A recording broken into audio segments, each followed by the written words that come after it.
Spoiler alert, season 2 is on the way, so in the end, he obviously didn't himself. Just like Jeffrey Epstein. Shut up! I know he's your friend, but I don't care. News right now, disgraced financier Jeffrey Epstein has taken his own life while he was behind bars here in New York City. Epstein was facing traffic. Everyone believed we had reached the end of the Epstein scandal. Just another grim chapter dissolving into the background of relentless news cycles. But then, quietly, without warning, Paris Hilton's name surfaced in a way that transforms everything. Not as a witness, not as a passing reference, but as a central figure within a story that is far from finished. Because the newest documents do not simply mention her.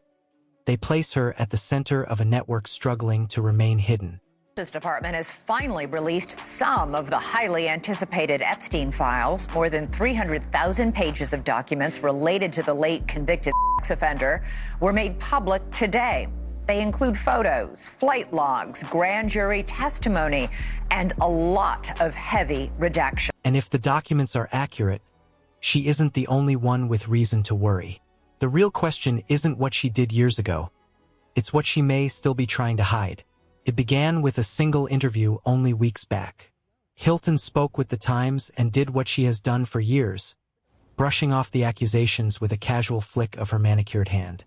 "I don't even remember ever meeting her," she said of Ghislaine Maxwell, the woman who allegedly once gestured toward Hilton in a crowded room and said, "She'd be perfect for Jeffrey, but there's a problem. The photos exist."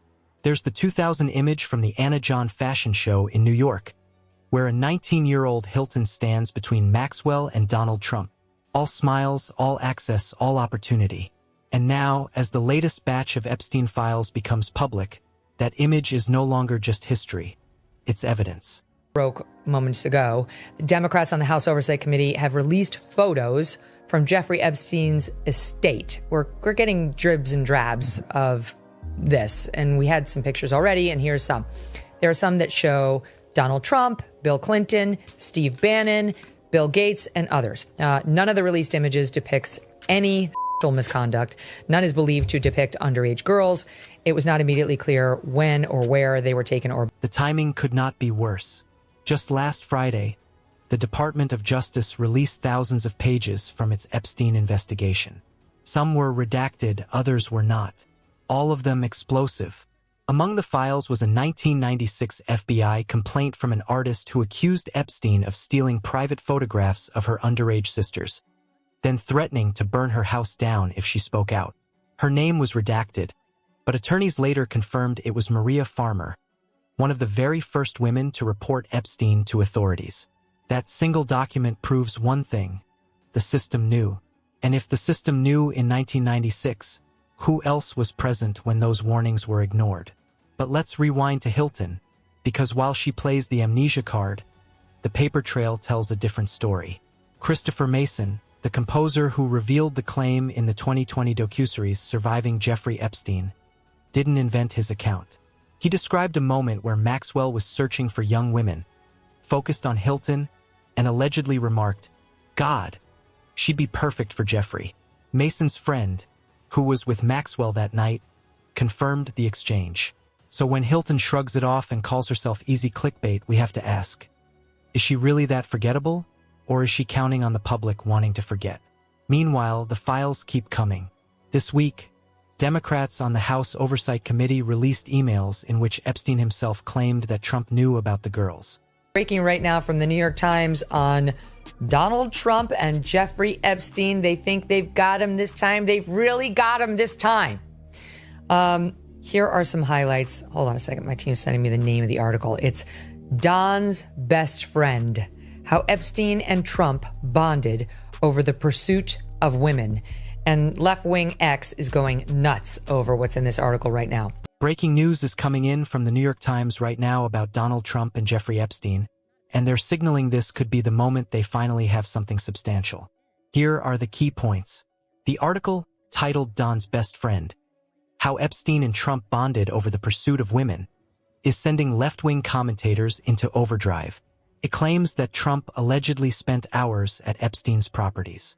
The former president's team has dismissed the piece as cherry-picked propaganda, but the timing raises eyebrows.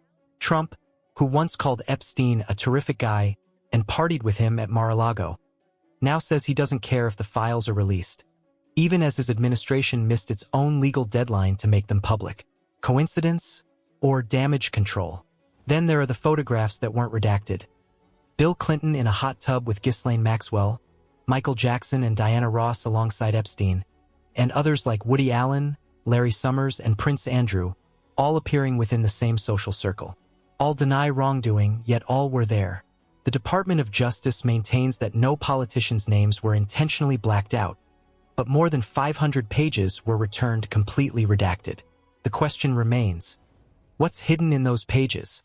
Apparently not everything. We've got indications from the Department of Justice that there are things that are going to be withheld, at least, or handed out at a later date. Now, the law in this case that was passed by Congress and signed by President Trump required that all the Epstein files be released by midnight tonight, Friday, December 19th. Who is fighting so hard to keep them sealed? Because here's what we know. The law requires all unclassified files to be public by now. Yet the Justice Department continues to play keep away, releasing records in slow drips, withholding grand jury transcripts, and allowing heavy redactions to speak louder than the facts. Hilton isn't the only name under scrutiny. Epstein's 50th birthday book, a scrapbook filled with sketches and notes from powerful figures, has resurfaced. Inside it, a drawing of a nude woman's torso signed, Donald, paired with a message saying, "We have certain things in common, Jeffrey." Trump's team denies he drew it, but the handwriting isn't the real issue. It's the tone, the wink, the unspoken rules of those circles.